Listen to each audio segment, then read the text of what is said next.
Good afternoon from Sheffield's Winter Gardens, which seems a rather appropriate place to be discussing the cold shoulder treatment given so far to many of the top names in the game in this year's Kazoo World Snooker Championship. Because we're just passing the halfway mark in the opening round of this great event here in Sheffield. And of the 8 men through to round 2, only 3 of them are seeded players inside the top 16. No doubt about it. So far, the qualifiers are king and the seeds are scattering. The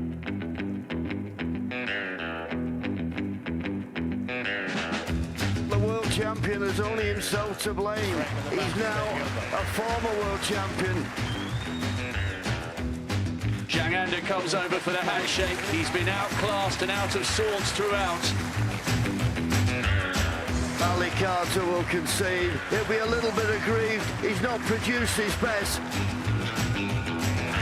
He beats Mark Selby, 4 times champion. Another seed bites the dust.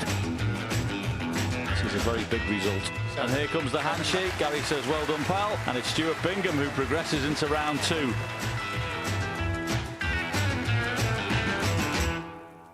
So it's goodbye for now to Messrs Brissell, Selby, Carter, Wilson and Zhang, but it's also hello to John Parrot and Shawn Murphy. And I have to say, Shawn, as one of only 3 seeds through so far, that's looking like a mighty decent effort so far, isn't it? Relief is the overriding word of the day. Yeah, I mean, from a personal note, I'm absolutely over the moon to, have got a win and got into the last 16. It's tough going, isn't it? We say it every year with the 16 qualifiers. Well, this year, they're the best year. Last year, they were the best 16. I think this year, they are the best 16 to come through. Well, for that, and they're match sharp. That's the big thing. They've had a game, they've got the confidence up, they know they're playing well.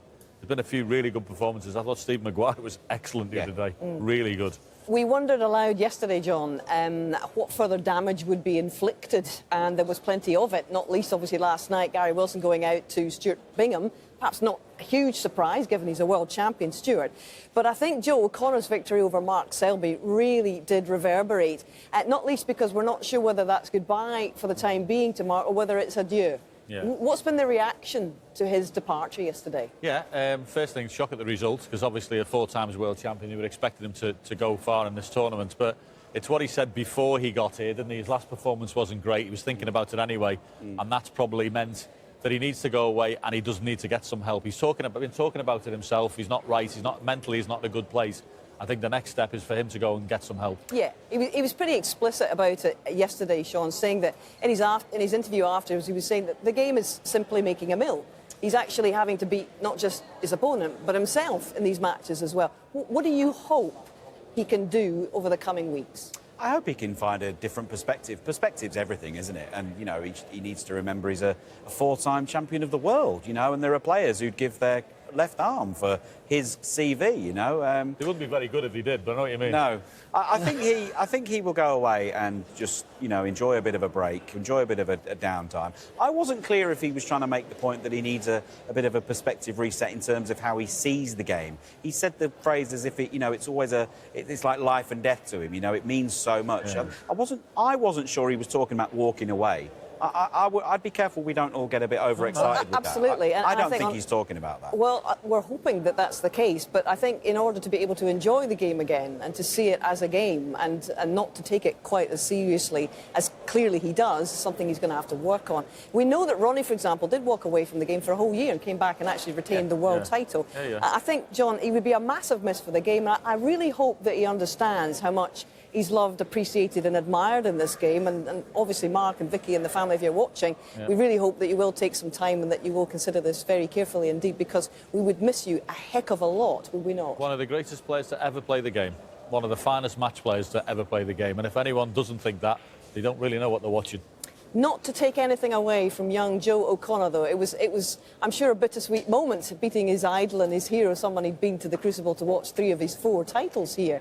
But how cool was he to get over the line, Shawn? It's one of his big attributes, is his calmness out there under pressure. For somebody who's not necessarily super experienced, certainly in the majors. No. He's a ranking finalist, of course, but, I know people who know him very well and watch him practice regularly, and they speak very, very highly of him. I think the biggest element of that result was that they're friends and that they're practice partners. And I can hear, I worked a bit with Ray Reardon a few years ago, and he just wouldn't have you going anywhere near possible opponents. No. Don't practice with them, and if you do, don't show them your game. You lose that intimidation factor, which is still part of it. I know the world's moved on a bit, but it's still an element. And when Joe O'Connor goes out to play Mark, he's not playing Mark Selby, the great, one of the greats. He's playing Mark, his mate, and I think that shone through. Yeah, and indeed, but it does also, I think, underscore Mark's generosity over the years in helping to bring this guy on. Anyway, it was a day of mixed emotions yesterday, and I think we're all ready for whatever Tuesday throws at us. Sporting treasure Mark Williams, here for the 28th time, has just got his nose in front in a generation game against Crucible starlet Si Junhui. The 21-year-old, born only 2 years before Mark's oldest son, got to the semis last year. Can he get past the wily Welshman?